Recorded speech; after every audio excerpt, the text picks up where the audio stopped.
SLBC ఘటనలో సహాయక చర్యలు ముమ్మరంగా కొనసాగుతున్నాయి. 33వ రోజు ఇప్పటికీ కూడా రెస్క్యూ పనులు కంటిన్యూగా కొనసాగుతున్నటువంటి పరిస్థితి. ఘటనలో 8 మంది పూర్తిగా టన్నెల్ లోపల చిక్కుకున్నటువంటి నేపథ్యంలో వారి ఆచూకీని గుర్తించేందుకు 33 రోజుల పాటు వివిధ రెస్క్యూ బృందాలన్నీ కూడా టన్నెల్ లోపల సహాయక చర్యల్లో నిమగ్నమయ్యాయి. పూర్తిగా 32 రోజుల పాటు శ్రమించిన తర్వాత 2 మృతదేహాలను వెలికి తీయడం జరిగింది.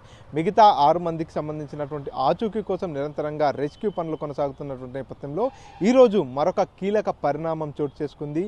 ఎక్కడైతే మనోజ్ కుమార్ అనేటటువంటి వ్యక్తికి సంబంధించినటువంటి మృతదేహం దొరికినటువంటి ప్రాంతానికి సమీపంలో తవ్వకాలు జరుపుతున్నటువంటి సందర్భంలో మరొకసారి పెద్ద ఎత్తున దుర్వాసన రావడం జరిగింది.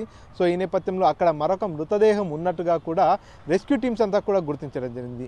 పూర్తిగా లోపల ఏదైతే పేరుకుపోయినటువంటి మట్టి బురదనంతా కూడా మినీ ఇటాచీ సాయంతో తవ్వకాలు జరుపుతున్నటువంటి క్రమంలోనే నిన్న ఏదైతే మనోజ్ కుమార్ అనేటటువంటి వ్యక్తికి సంబంధించినటువంటి ఆనవాళ్ళను గుర్తించడం జరిగింది. ఈ నేపథ్యంలో అక్కడికి ఎవరైతే జేపీ కంపెనీకి సంబంధించినటువంటి టీం కావచ్చు, అదేవిధంగా వైద్యుల బృందం అంతా కూడా అక్కడికి వెళ్ళిన తర్వాత అక్కడ ఉన్నటువంటి మృతదేహం ఎవరిది అనేది గుర్తించిన తర్వాత పూర్తిగా అక్కడ నుంచి మృతదేహాన్ని బయటికి తీసుకొచ్చి వారి కుటుంబ సభ్యులకు పంపించినటువంటి పరిస్థితి. ఈ నేపథ్యంలోనే ఈరోజు తవ్వకాలు జరుపుతున్నటువంటి నేపథ్యంలో ఏదైతే కన్వేయర్ బెల్ట్ నుంచి 60 మీటర్ల డిస్టెన్స్లో మనోజ్ కుమార్ మృతదేహం ఎక్కడైతే లభించిందో అదే ప్రాంతంలో మరొకసారి పెద్ద ఎత్తున దుర్వాసన వస్తుంది. అక్కడంతా కూడా టీబీఎం మిషన్కు సంబంధించినటువంటి ఇనుప రాడ్స్, ఇనుప కడ్డీలన్నీ కూడా అడ్డంకిగా మారినటువంటి నేపథ్యంలో వాటిని తొలగిస్తే కానీ ఆ కింద మృతదేహం బయటికి వెళ్ళినటువంటి పరిస్థితి. కానీ ఇవాళ సాయంత్రానికి ఖచ్చితంగా అక్కడ నుంచి మృతదేహానికి సంబంధించినటువంటి ఆనవాళ్లను పూర్తిగా బయటికి తీసుకొచ్చేటటువంటి అవకాశం ఉంది. ఎందుకంటే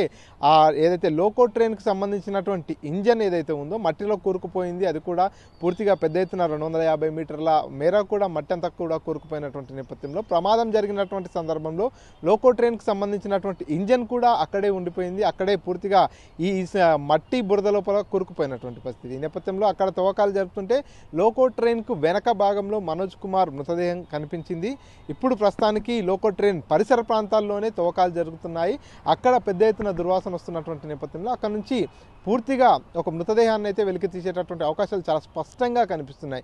ఏదైతే మన దగ్గర ఉన్నటువంటి ఫొటోస్ ఏదైతే ఉన్నాయో ఆ ఫోటోలో చూపిస్తున్నటువంటి ప్రాంతం ఏదైతే ఉందో అక్కడే ప్రస్తుతానికి తవ్వకాలు జరుపుతున్నాయి. ఆ ప్రాంతంలోనే పూర్తిగా పెద్ద ఎత్తున దుర్వాసన వస్తున్నటువంటి నేపథ్యంలో ఇనుప కడ్డీలు, ఇనుప రాడ్స్ అన్ని కూడా అడ్డంకిగా మారాయి. టీబీఎం మిషన్కి సంబంధించి వాటన్నిటిని కూడా గ్యాస్ కట్టర్లతో కట్ చేస్తున్నారు. ఆ ఇనుప కడ్డీస్, ఇనుప రాడ్స్, టీబీఎం మిషన్కి సంబంధించినటువంటి పరికరాలన్నింటినీ తొలగించినట్లయితే ఖచ్చితంగా అక్కడ మృతదేహం ఆనవాళ్ళనైతే గుర్తించేటటువంటి అవకాశం చాలా స్పష్టంగా కనిపిస్తుంది. ఇప్పటికే 2 మృతదేహాలను వెలికి తీసినటువంటి నేపథ్యంలో మిగతా 6 మందికి సంబంధించినటువంటి సహాయక చర్యలను ఎక్కడ ఆపకుండా ముమ్మరంగా ముందుకు తీసుకెళ్లాలంటూ కూడా రాష్ట్ర ప్రభుత్వం కావచ్చు, ముఖ్యమంత్రి రేవంత్ రెడ్డి ఆదేశాలు జారీ చేసినటువంటి నేపథ్యంలో రెస్క్యూ పనులన్నీ కూడా వేగవంతంగా జరుగుతున్నాయి. నిన్న మృతదేహం లభించిన తర్వాత మళ్ళీ ముమ్మరంగా రెస్క్యూ చేస్తున్నటువంటి నేపథ్యంలో ఈరోజు మరొక స్పాట్లో పెద్ద ఎత్తున దుర్వాసన వస్తున్నటువంటి నేపథ్యంలో అక్కడ నుంచి మృతదేహాన్ని ఏ క్షణమైనా కూడా గుర్తించేటటువంటి అవకాశం ఉంది. మృతదేహం గుర్తించిన తర్వాత నిన్న ఏదైతే మనోజ్ కుమార్కు సంబంధించినటువంటి మృతదేహ ఆనవాళ్ళు కావచ్చు పూర్తిగా వైద్యుల బృందం పరీక్షించిన తర్వాత బయటికి ఏ రకంగా తీశారో ఈ మృతదేహాన్ని కూడా అదే రకంగా బయటికి తీసేటటువంటి అవకాశం ఉంది.